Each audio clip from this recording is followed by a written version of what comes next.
do you think we see true creativity these days? I think we do, yeah. You do. I'm seeing ads that are built by AI now, and you can see the difference. But then again... And, well, I'm not saying it's a bad thing. No, but again, I'll go back. So in the days in the 50s and 60s and 30s, you had Jackson Pollock and Bauhaus movement and everything else from an arts perspective, where they were one-off pieces that you bought and that was it. You know, Leonardo da Vinci, wow, amazing piece of art. Andy Warhol and Liechtenstein come along and they commercialise art. They take a picture of Marilyn Monroe, do a screen print, and they sell it 150 times. All of a sudden, art is now in everybody's house. And it's genuine ones that the actual artist it's done itself. So he's commercialised it. Is that not creativity?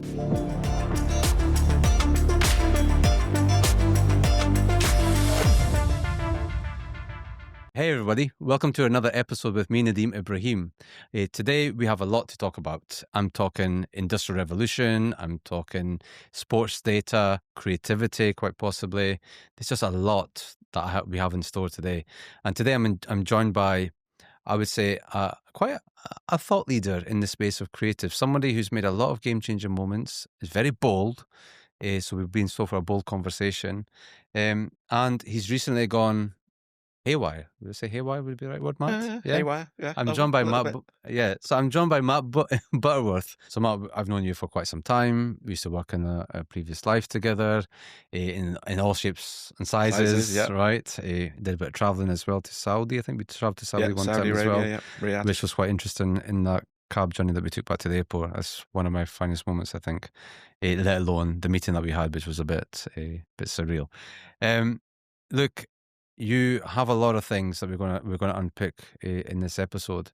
You've been in creative for as long as I've known you, but clearly longer than that. Yeah, right? 30 odd years, yeah. 30 odd years, right? There you go, man. And you made a game-changing switch recently. Okay. Can you maybe just talk about what prompted you to change from leading a creative agency at the forefront of a lot of great work that you've done, a lot of award-winning work that you've done, to then suddenly have a pivotal moment where you thought, do you know what?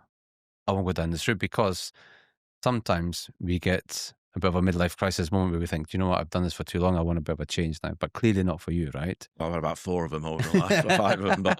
But I think it's interesting. I think I got tired. I got bored. I was getting frustrated with the overall creative process of what we were going through. And sometimes it's just intuition. You don't really realize why you're doing it. Sometimes you think, oh, I need a bit of a break. I've been in this industry for 30 odd years, need that break. But for me, I think it was just more, I needed a bit more time to think about things in terms of what my next step was and what I was doing. And obviously, we'll probably talk a bit about it later on. I do a lot of cycling, endurance cycling, and that was a big focus for me as well. And I'm kind of getting that age now where I'm thinking, well, if I'm going to live the rest of my life, I want to be able to do it on my terms and not be dictated to by a corporate machine, if you like. And because of the role where I've come from, I kind of moved from creative and then went into strategy and then went into management. And it's I did it for 10, 15 years, and you lose I'm not saying you lose your creativity, but what you do is you become bogged down with all the other stuff that goes on that doesn't allow you to be as free as you want to be. And I'll be honest with you, I wished I'd done it 15 years ago. It's been a massive transformation for me.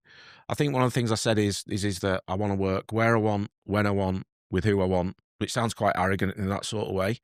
But what I'm finding is that time for me is the most important thing. And when you find yourself time, you start to learn. And one of the things being in a corporate environment doesn't give you is time, because you're constantly, chasing your tail all the time, running around at 1,000,000 miles an hour, trying to solve problems. There's client issues, all sorts of different things. Whereas now you're kind of sitting there going, right, twiddling your thumbs, what am I going to do? And the first thing was starting to look into AI again, which we weren't really doing when I was working as a regional MD at the agency. Whereas now it's given me the time to be able to look into that stuff. And the more I'm looking into it, the more I'm finding, and the more I'm playing. And the more I'm playing, I'm starting to learn not just about myself, but I'm also learning around how to take the skill sets that I've had over the last 30 years and use it within the technology that's there. And it's amazing what's actually happening. Well, freedom versus structure is where I'm going with this, right? Corporate, or I guess more Yeah, it's structure, right? They have a structure in place and a process in place, and now you have the freedom. Do you is it a case that freedom and structure can actually impact creativity in that case? That'd be one question. And I go on to that further along the lines of, is there a reason, could that be also another reason why creative agencies potentially hire freelancers because they're not strung by structure? They have more freedom. Okay, so the creators will always argue they need freedom. I'm I'm I'm I'm of the opinion, because I come from a design background, which is about design thinking. So it's about logic, it's about grids, it's about systems. So I'm a big believer in structure and discipline, right? But then I think it's how you weave the creative narrative and the thinking in and around that structure, because you need to conform to certain ways to be able to get to something. So I think you need the structure, because otherwise creatives specifically, they'll go off on tangents and they're not working within parameters, which is why we have strategic departments that kind of help them to come up with the ideas and the vision and the strategic footprint for what they're doing. But I think for me, more than anything else, is that creative is all of a sudden now in the world that I'm finding is in a lot of ways, the thinking and the process that you would needed to have gone through before has been redundant. So I was having a conversation with a colleague this morning, and I'll give you a good example. If you think in any big ad agency or digital agency, you would have strategists. You would know, right? I've found that, and you might have researchers, you might have a junior strategist, middleweight, and then a head of strategy and all that sort of stuff. And I know, because I was part of the strategy team. I've kind of developed as that. I found out in the last 3 months, you don't need strategists anymore.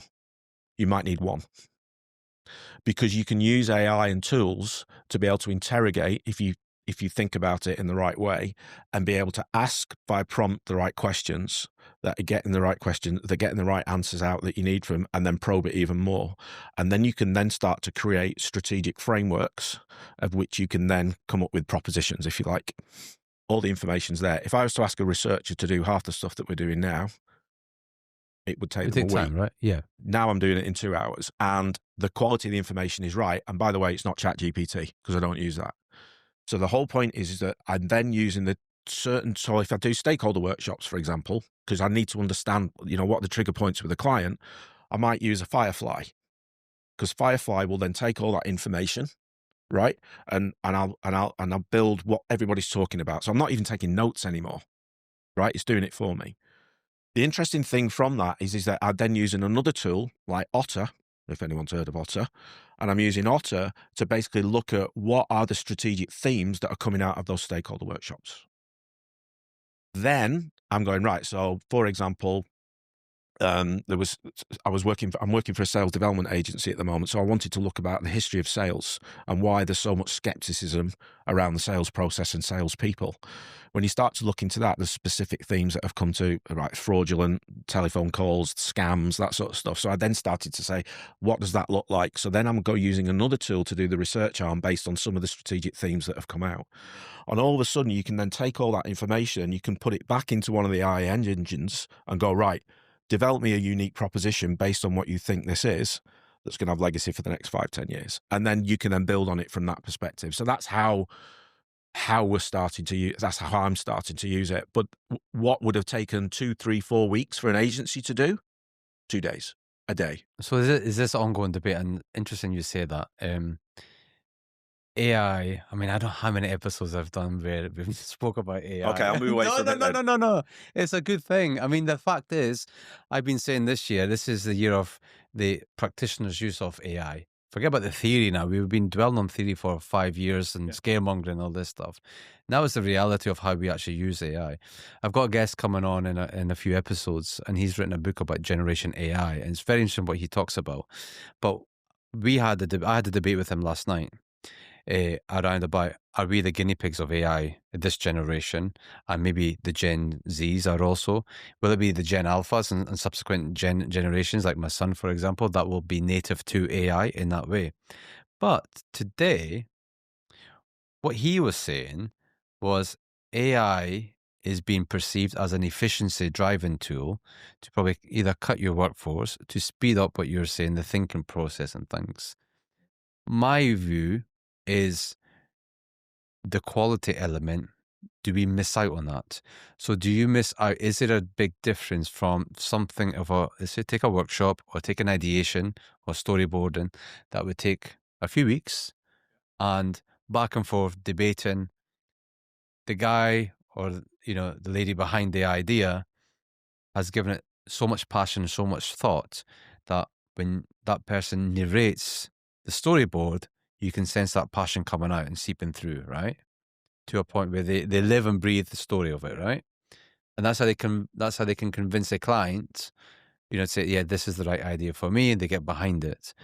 When you take AI out of that, do you foresee there being an element of that sort of wisdom and energy of passion? No, That's because no. because the creative of the person that's behind it has the energy. If I take somebody, I'm quite a passionate individual, right? Yeah. And that passion and the way I am, I'm inputting into the AI. So and look, you mentioned something before which I think was really interesting, and I think play is really interesting, right? If we go back 30 years, interestingly, around this time, right, the internet came about. It's actually CD-ROMs before the internet, right? If you're that old I like me had with it in silver hair. Carter, 98. Yeah, right. Well, even before then, Remember that? 96, I was using CD-ROMs for the first time, and I was going from graphic design. I was doing an annual report. I was in Far East, and I saw some D&AD manuals that were done, right? And it was all on CD. I was like, that's really interesting. And it was using Macromedia and Director. So I decided I wanted to do my very first annual report on a CD-ROM. Came to London, we built it, we did it. That then got me into thinking, well, how can I make something on a piece of paper move on a screen? So I started to play with it. Right. And this is what I was doing. And when you're talking about it's used for, what did you say? You said like utilization and saving costs and everything else. I don't think we're in that phase yet. I think we're still in the phase of play. And play is when we're finding and discovering stuff. And when you find and discover, you intuitively, if you're in that mindset, which is where we were in the mid-90s, actually a whole load of new things come out and things get quicker and different technologies come out, and it helps. And the internet, all of a sudden you're going from just doing a brochureware site to doing internet banking, to then when in the day we were doing interactive TV, where you could go, we worked on the next platform with Sky to be able to buy on your TV for the first time. And this is back in 1999, right? Why? Because we were playing all the time. We were inquisitive and we were looking at it in that way. So I think the creative mind is always like that. It's always inquisitive. You're just allowing, the technology is always going to be there. And so it's something you were talking about when you said, your son, around technology. Being Technology. native to AI. Yeah, technology is anything after you were born. Yeah. As far as I'm concerned, right? So you grow have up to, with it, right? and you grow up with it. But there are ramifications for the way in which society, because a lot of technology is about speeding things up. So you talked about speed, commercialization, saving costs, and everything else. Interestingly, I'm working with a company at the moment who that is a dating app in the region. And actually, what I've uncovered is that There's too many dates. just like, there's a new phenomenon that's coming out, and I spoke to my daughter about this, which is called slow dating. Because the swipe left, swipe right, people becoming fatigued with it. So the speed is so much that they're going, no, I need to stop. Okay. And actually now I'm reflecting on what actually is a real relationship is. And what does that mean? So I now need to slow down. So interestingly, what technology does, you kind of go through these, it's always there, but the behavior and the mindsets are always stay the same. But the difference is that the tech changes, and with it, you'll get peaks and then things drop and then things change. And that's just something that, I'm rambling, but I think I think that's just something that's part of how we're made as humans, right? And there's we talked about this before, but there's always patterns of behavior that always stay the same, no matter what. And technology is just a part of that, right? Yep. So on that, actually, because I remember one of our pre-calls, or when we met for a coffee once, we spoke about we sort of said this is the modern day industrial revolution, or the AI revolution that's taking place, right? Yeah. How do you see those differences between the actual industrial revolution back then, where a lot of changes took place, right? Mining, coal, all this, right? To now what we see sort of like 50 years or 60 years, like fast forward now. Yeah. We're in this time now of AI, and it's another revolution that is taking place by tech. Yeah. how we breathe it, how we live it, how we adapt it, how we endorse it, Yeah. how we implement it in our day-to-day lives, right? Yeah. And we'll come on a bit later of how that's impacting what you do on, in space of sports and cycling. But do you see, because when we were speaking, you were quite passionate about the differences between the two. What are the biggest differences that you've seen between there, versus what we're seeing now? That's a really good question. I think the difference is now is the speed of which things are going. If you think about the Industrial Revolution at the time, Hmm. where you were moving from agriculture to manufacturing. Essentially, that was quite a slow process. First because people were getting their heads around it, and the whole idea of building a car, a Model T Ford at the time, rather than having a horse, people trying to get their heads around. They were expensive. Then putting the infrastructure in place in terms of the manufacturing plants, whether it be in the coal mine or a steelworks or whatever it may be, that took time. But that all then started to have an impact, because you were talking about machinery, which then made trains, which then had cars, and then there was the infrastructure for the roads, and then everything else. And that takes a long time to be able to kind of build that ecosystem. I think with technology now, the ecosystem was already there. The difference is that, and it's all been based on data, as you know, because that's what you're doing. But I think all of a sudden it's just there's just so much of it now, that actually, I think, to answer your question, is that it's running at 1,000,000 miles an hour. And I think what's happening is that's forcing consumers to stop. I was having a conversation with a teacher the other day, actually, and they were saying, we need to stop the tech for a minute. We want to go back to the old fashioned ways of potentially teaching, with books, and, get rid of the whiteboard and all this sort of stuff. Yeah. And I kind of, whilst I agree with it, I think sometimes you can't not think about how the future is developing. You need to be able to embrace it, but then embrace it for the right reasons in the right way. And I think now it's a lot more difficult to be able to do that because of the speed. But interesting, when you talk about it, whenever you go through these revolutions, this is from what I've read and what I understand, is the same things happen. So you have fear, because people are fearful of change. But the reality is that AI is changing everything. So if you look at the industry of the creative world, they're really scared. They're scared about what's actually going to happen, if their job's going to be there or anything else. So as a result, it was the same then. Agricultural industry in the 1800s turned around when early 1900s, when the T Ford came out, they're all like, what's going to happen now? And everyone's going, no, the horse will never be replaced. Well, hey ho, it was, and it happened. Why? But what happens out of that? You get polarizing views within the political establishments, because people want to take sides. And if you think about what's happening in the UK, you're getting, in France, wherever, you're getting these polarized views. Why? Because they're extremes ends of what's actually going on, and they're basing it on fear, because the world is changing. And therefore, and it's more globalized as well. It's not so insular because of what's happening. So as a result, different things start to happen. So out of the Industrial Revolution, I don't want to give a history lesson, the political world changed. The Labour Party happened. Why did the Labour Party come in? And socialism came in because the working class person wasn't represented, because you had blue collar and white collar. They had no healthcare. They had no education. So education comes along, because every child deserves an education, healthcare. Everyone deserves to have, healthy and happy life. But somebody needs to represent the working class person, because it was very elitist at that particular time. Same thing again. I don't know what the new political establishment that will come out, but I think something will change within the world in which we're happening now, because it's happening at breakneck speed, and there's not a lot that we can do about it. It's there and it's happening. True. And it's, like I say, I was going to say scary times, but that's that fear element, right? Yeah, and people either embrace it or they're scared of it. And you're always going to have, again, it's those polarizing views, right? But it's not going to go away.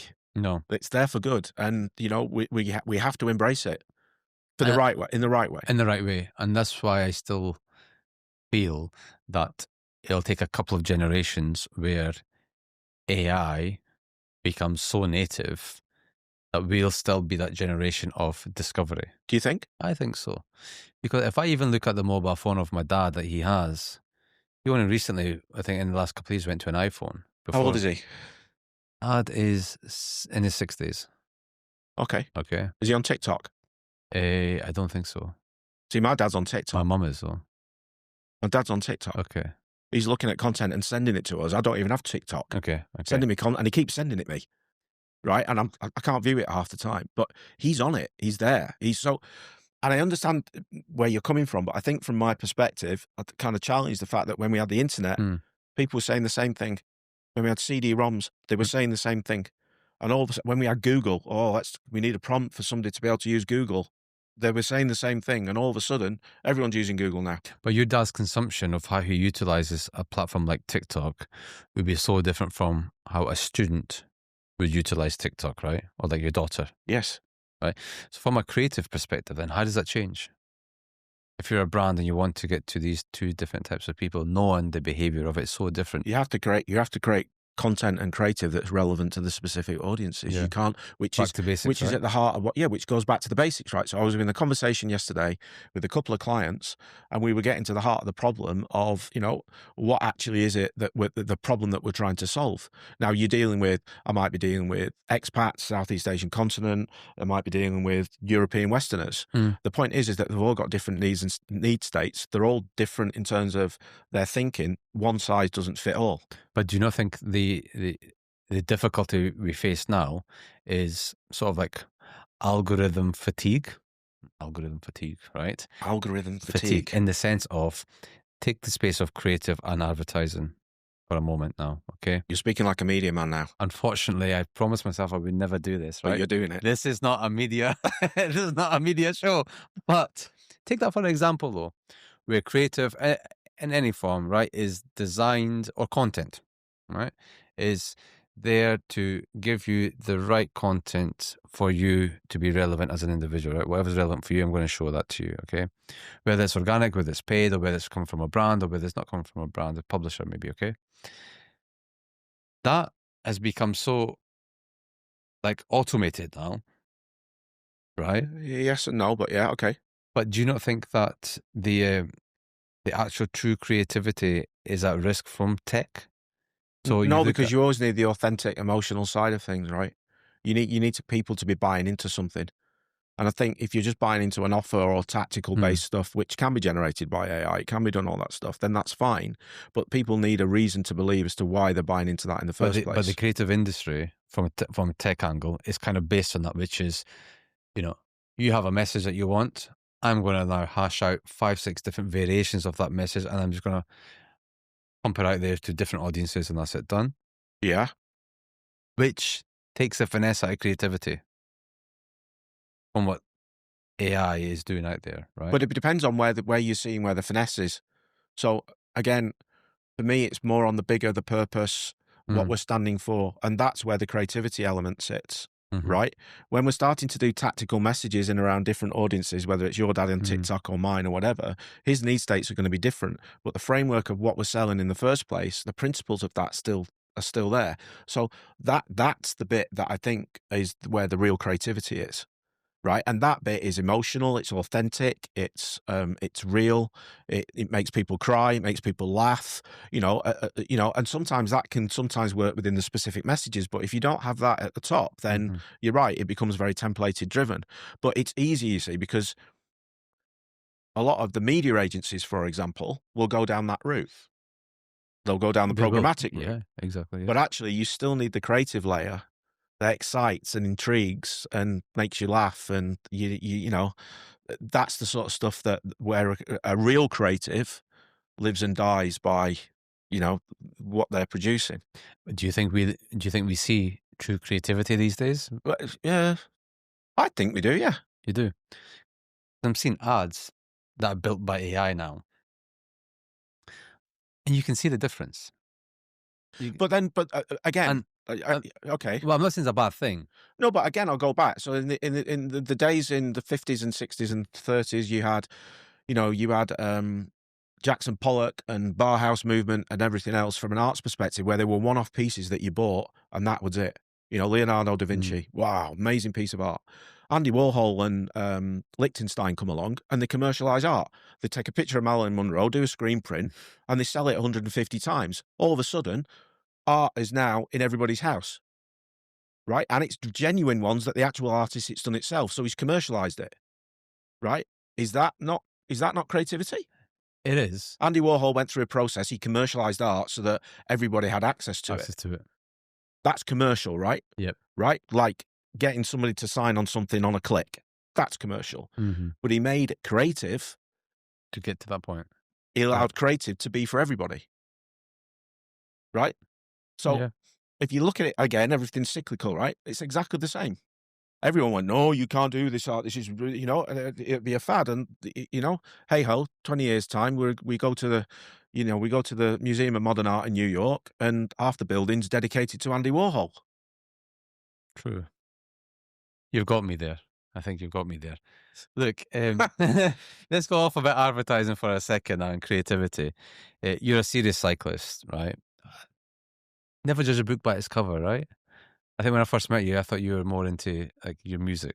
Okay, I'm into music as well. into music. Don't know what it is. I always say to my family is that, if you didn't know me, what would you think my name would be, and what do you think my background would be? And I always do this, and I have a habit of doing this, force a habit in my mind. So when I first met you, I thought, actually, it looks like you could be a guitarist or a drummer. Oh, really? It's probably because I'm all in black, right? Yeah. By the way, I hate rock. Can't stand it. Okay. See, the tattoos have a perception linked to rock as well. Like back in those days. Yeah, right? yeah, yeah. Not so much now. But you're a serious cyclist. Yeah. And you do a lot of performance tracking. Yeah. One thing I was mesmerized about was how much data you use to track your performance and to track your health and to track how you optimize your performance going forward. Yeah. Like, how has that shaped you in terms of has that shaped you in any way when it comes to creativity of how you use all that assets, or even to the point of leading teams? I think it's funny actually, because one of the last things I did when I'd left was I talked about what it is to be an endurance athlete, and in terms of managing teams, what you need to do from a HR perspective to look out for things. So I'll get onto that bit in a minute, because it was a really interesting talk of how I use cycling as an example of how I look at data, how I manage it. So go back to the cycling thing. So for me, I've got a nutritionist, I've got a strength coach, I've got a cycling coach. I probably do about 4 or 5 events in the year. I go towards one big goal. I've got one coming out in August. I qualified for the Worlds in Australia this year in my age group. But the thing is for me is that there's a couple of things that I think are really key in the data, which we've never had before. The first thing for me is I think if I look at Training Peaks, it's telling me my power output, it's telling me my heart rate, it's telling me my cadence. Yeah. I can look down, and if I've got a set to do from my coach, and let's say I need to be doing 320 watts for 15 minutes, right? And I can't get my heart rate up, right? That means I'm fatigued. Mm-hmm. And I can look at a number, and I know I did it yesterday. If I'm hitting 131 beats per minute and I can't get to 135, it means I'm fatigued, which means I need to rest. It means I'm not recovered properly. Right. Mm-hmm. So then I start to look at recovery patterns, and then I start to be in aura. And then I start to look at sleep. Did I sleep very well? Did I not? How am I optimizing my performance from that perspective? Am I eating the right things? Did I fuel myself properly? Right. Which is, you wouldn't really think about these things, but because so much of it is, did I go to the gym and do too much of a session the other day? Because I've got the data that's in front of me there, the data doesn't lie, because it's reading what you're doing every day, and it builds up models to say, no, this is where your zones are, this is what you need to do, and go away and do it. And if you can't do it, or you're struggling or whatever, yes, it's the body telling you to either stop, or some days you're on it and you feel like you're flying, So, but I think interestingly, you can then, what I'm starting to do is you can start to look at those patterns and start to say, right, if I'm building up towards a race, right? What did I do last year that didn't really work? How can we improve on that this year? Yeah. Right. So you're looking back at the data points to really understand, how you can be the best that you can be at that particular time. Now, the reason why when you were asking about in terms of work, life balance and everything else, one of the key things for me is like recovery. Mm-hmm. If you don't recover well, you can't perform. And yet when we're in a working environment, we never think about recovery. No. Recovery is having a decent holiday, right? But recovery is also when you get home at night, having a decent night's sleep, not getting stressed, right? Recovery could be when you've got brain fog from a creative perspective. I need to back off here. What can I do? We don't think about recovery in the mindset of our day-to-day work, but we don't have data to show when we need to recover when we're in work or whatever. But actually, there are triggers that you naturally would have as a normal human being, which would tell you when you're not at your most optimum. Normally, we wait until we die of a cold and then, we're off for 3 days or whatever it may be. I think there's a few organizations, I don't know, I'm getting a bit of deja vu now, where they give their employees a ring and they wear the ring. Yeah. And that kind of gives them an idea of when an employee is becoming fatigued or not in the way they're thinking or like basically lethargic. Yeah. Right. And it allows them to then give them the ability for them to sort of take a break, Yeah. get some headspace, maybe go even home, for example.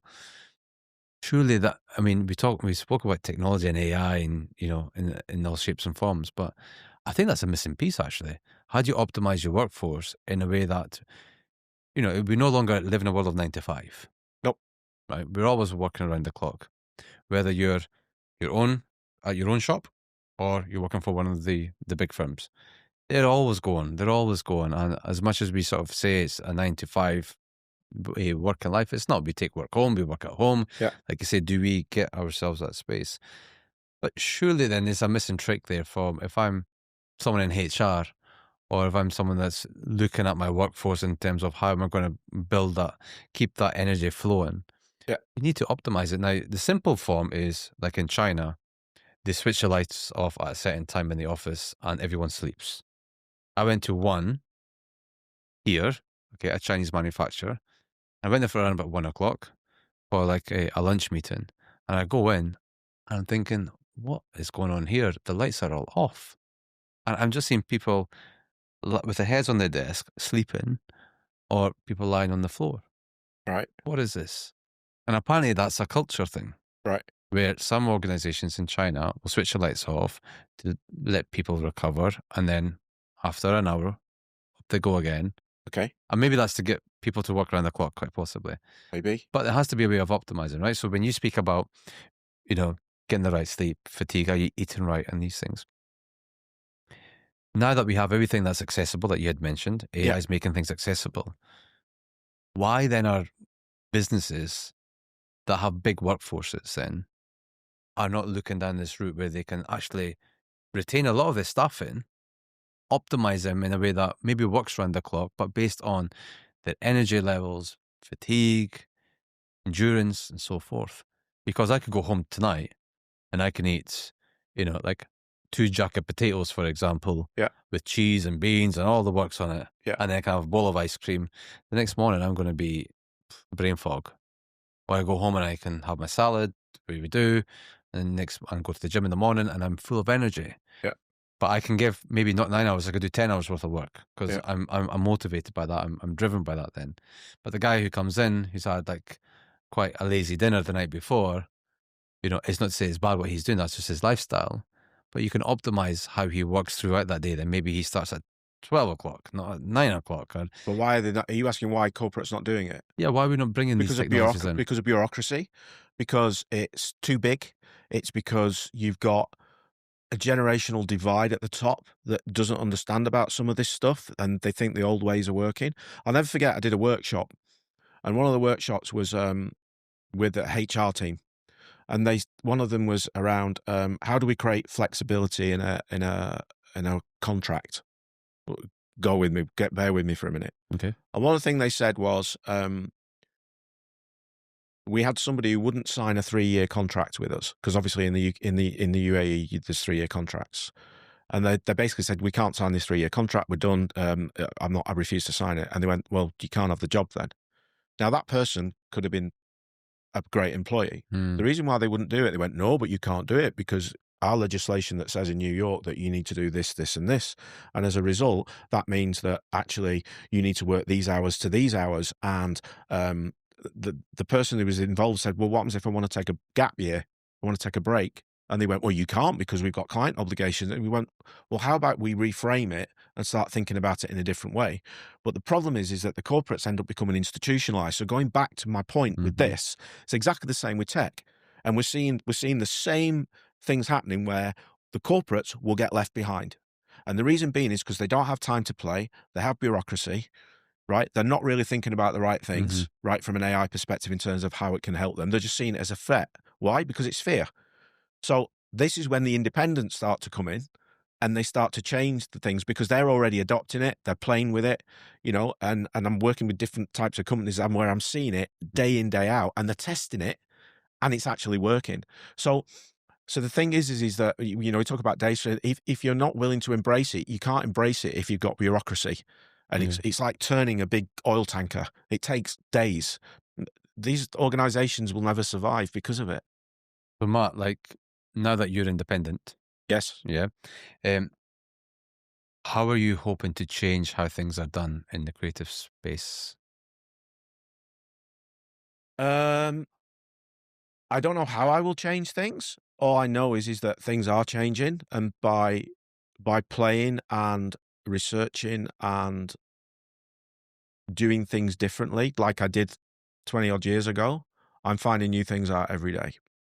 And because of time, it's allowing me to spend more time with my clients on the things that are actually really important to them, which is not just about marketing or anything else, right? No, no. So whilst I might spend 4 or 5 days or 5 weeks on a strategy for somebody, now I can spend 2 days doing it because of the tools and technology in front of us, and it's just as strong and just as good, which then allows me to spend the other 15 days of the year helping the client solve problems that maybe they need even more. Yeah. So for me, I think that's how I'm starting to see things and how I'm starting to change. And I'm also of the belief as well that actually the offshoring model where people can work from wherever they want and the quality of the work that I'm starting to see in places like India, Malaysia, the Ukraine, for example, where I'm working with a company from an SEO perspective, Nice. the costs are low and the productivity is amazing. The quality of the work is amazing. So all of a sudden you can then start to not charge a fortune to clients, but you can give them the value where they really need it. And I think it's almost turning the model upside down. Yeah, I think, and it's sad to see though, right? Because I guess it's just a readiness by other markets where you're seeing such a big difference. Yeah, I mean, I think what you would spend 35,000 dirhams here on a salary, you can get for $2,000 Mm. and just as much productivity.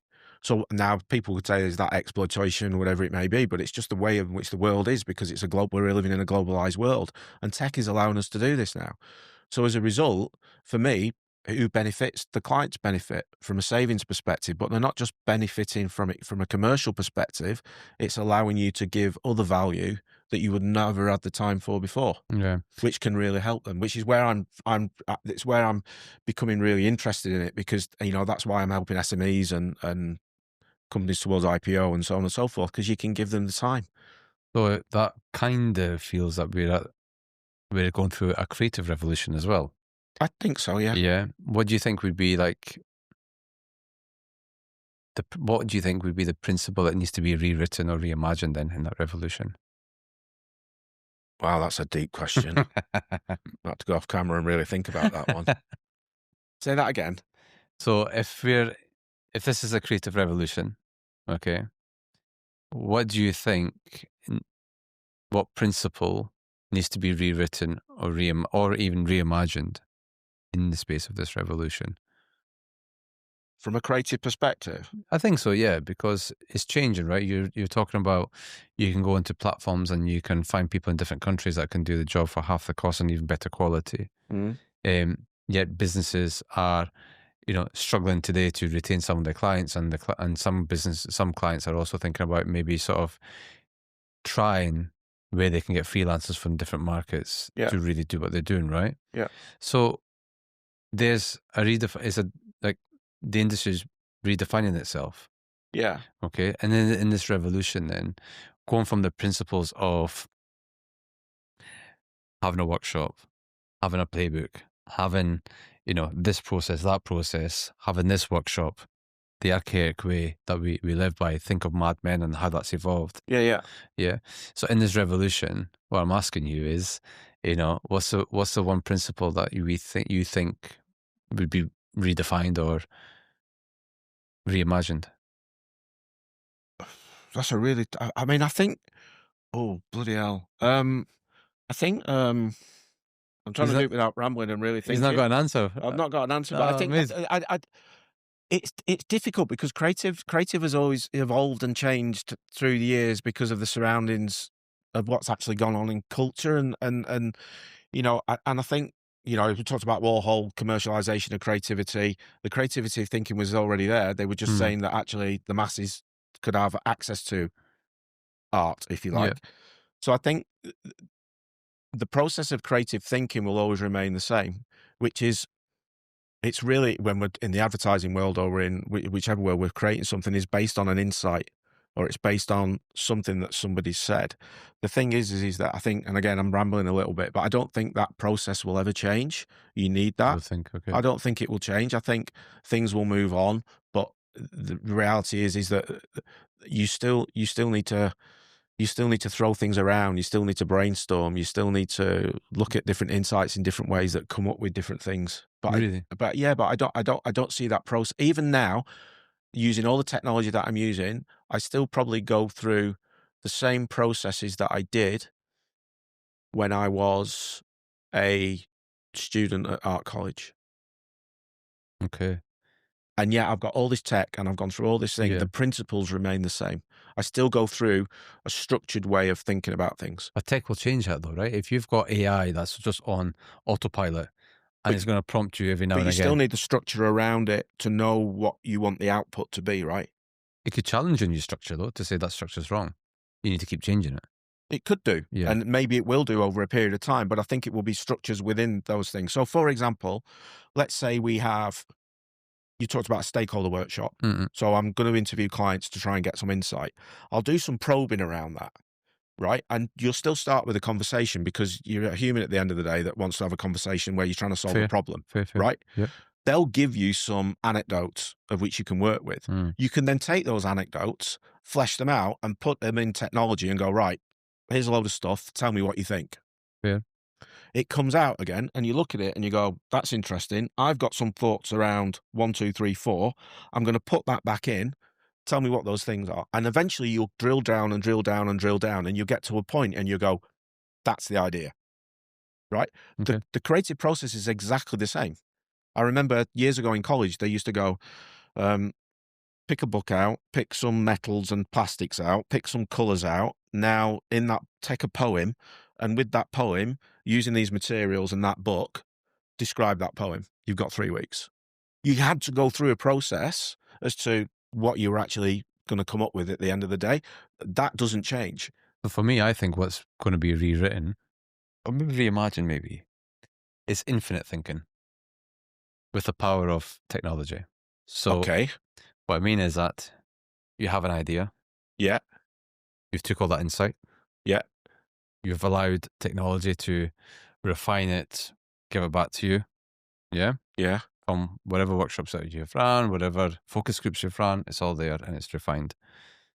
You then, as a creative director, you come up with the idea. Yeah. Okay. You've tried to validate it with your focus groups. Yeah. You've then got to a point where traditionally you'd be like, okay, that works. I'll take it to the client. And it's like, yeah, that works. But typically clients will say, actually, we need more of this, or we need more of that, or we want more and more and more and more and more and more. Depends how you unpack it. But the thing is, the human mind is not infinite. Right. It seals there. But then technology, I feel over time, has an infinite process. And like you mentioned at the beginning of our chat here, is you can challenge your research over and over and over and over and over again. You can dig deeper, deeper, deeper, as deep as you want until you get that right output that you think, okay, this works. But the human mind can't do that. It'll take 3 months, 4 months, 5 months, God knows how long it will take, right?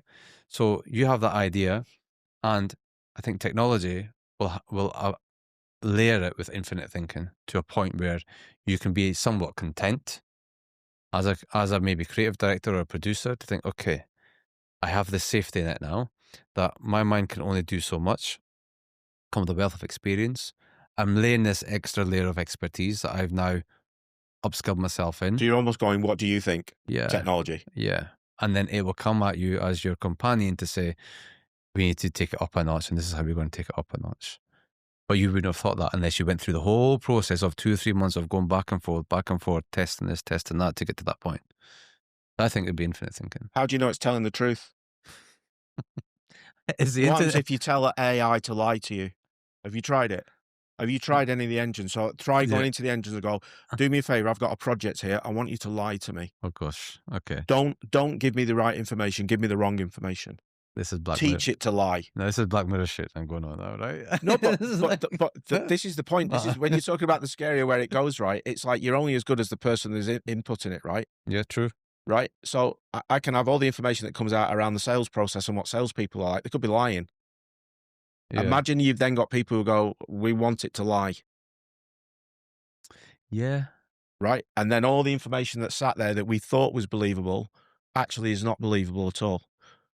Because we're all following and we think it's the right thing to be doing. It might not be. We're trusting it, right? We are trusting it. But trust is a really interesting thing, because if you read a book called, it's called We Think by Charles Ledbetter, it talks about how in social movements we all like to follow because we believe it's the right thing to do. But actually, sometimes when we're following, it's the wrong thing to do. Okay. But because they're the right people that we think So we just saying the assume it's right right. things, we assume it's right. So he used a good example of the bubonic plague in 1666. Okay. And if you listen to the Catholic Church at the time, all the priests were saying that it was the witches that were creating the plague. Right? And therefore, as a result, what happened is witches were executed if they were found, and the cats were also killed because they were part of this evil force that was creating the plague. What caused the plague? Rats. Okay. What eats rats? Cats. Okay. So they killed the actual thing that could have saved them from having the plague. Wow. Okay. Why? Okay. Because they all followed the Catholic Church thinking it was right. Okay. Okay. I'll leave that. I'll pack that now for another day of conversation, right? Yeah. Look, we're coming towards the end of this show, right? And I'd like to have a bit of fun with you. I kind of hope you pick up the right card that I want you to pick up. I call it Espresso Encounters. I'm going to give you 2 cards. You choose one card. Okay. One of these cards is a question that's been left by a previous guest. The other one is a question that I've thought of through an AI for you to answer. Okay. Looking a bit nervous here. So I'm just going to I really hope you pick up one of these. I really hope you do now. You can choose. I'm right-handed, but I've always wanted to be left-handed, so I'm going left. Oh, you going with that one? Oh, man, really? Okay. Yeah? Yeah. Let's see how we go. So, it was a question not written by the last guest. It was a question that has been thought of with an AI engine.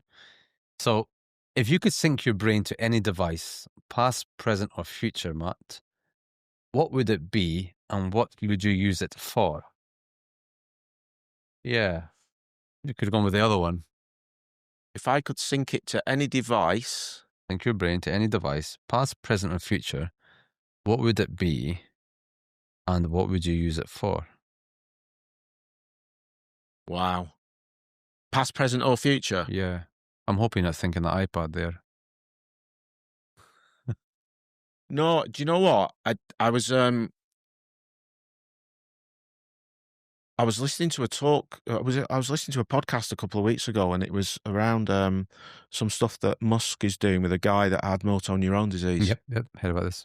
And he implanted a chip into the brain, and the chip allowed him to do things that he would never have been able to do. So it reworked the brain so that he had the power to whatever he thought actually made happen. So I think that's quite a dangerous thing, but I think sometimes from the technology perspective, if you had the power to be able to think from a tech, but I don't know what the tech would be, but if I could at the moment, I'm thinking about my bike, if I had tech that could allow my body to be stronger and think, right, I really need to hit 330 watts for half an hour today, then that would be the most amazing thing on the planet. But then it wouldn't be real, right? Because you wouldn't have to go through all the hard work. Oh, that's true, actually. To get there. That's true. It's a bit of a crap answer, but I think that's how I've always embraced technology, but I've also seen it for what it is, and I don't think it should go away from the way the human is I emotionally. mean, we might get to a point of that though. Not in our lifetime, but definitely at some point. Think of the Matrix, right? You plug yourself and you go into another world. You know, Yeah, I mean, have you seen Her? no. So if you watch Her with Joaquin Phoenix, it's really interesting because, spoiler alert, if anyone watches this and then seen it, because I'm going to give the end away. But so it talks about he can't have a relationship, so he has a relationship with AI. Okay. Wow. You know, and he falls madly in love, right? Danger ground, right? And he's like, this person knows him, knows how he talks, knows what meals to cook him, he just knows everything about him in every way that a relationship would happen. But spoiler alert, sorry, so turn off now if you're not listening to this, if you've not seen it. At the end, he gets betrayed. Okay. He gets betrayed by AI. Cool. And the reason why he gets betrayed by AI is because the AI is also having the same conversation with another 100 million people. Goodness me, man. Okay. That's big. Right. So I Yeah. think sometimes we forget about the human element of what we're about is I think to answer your question, I don't think I would have any tech that could do whatever I wanted it to do, Okay. because then you lose the human element of us being humans, right? Yep. Matt, it's been a pleasure having you. Thank For you. blending all sorts of data, creativity, and some, I would say, like bold statements, right? Yeah. But it's been really enjoyable. I hope you've enjoyed it as well. Yeah, it's been good. Yeah. Thank you. And guys, if you've took something from this, which I hope you have done, I'm sure you have done, please like, share, and subscribe. And until next time, bye.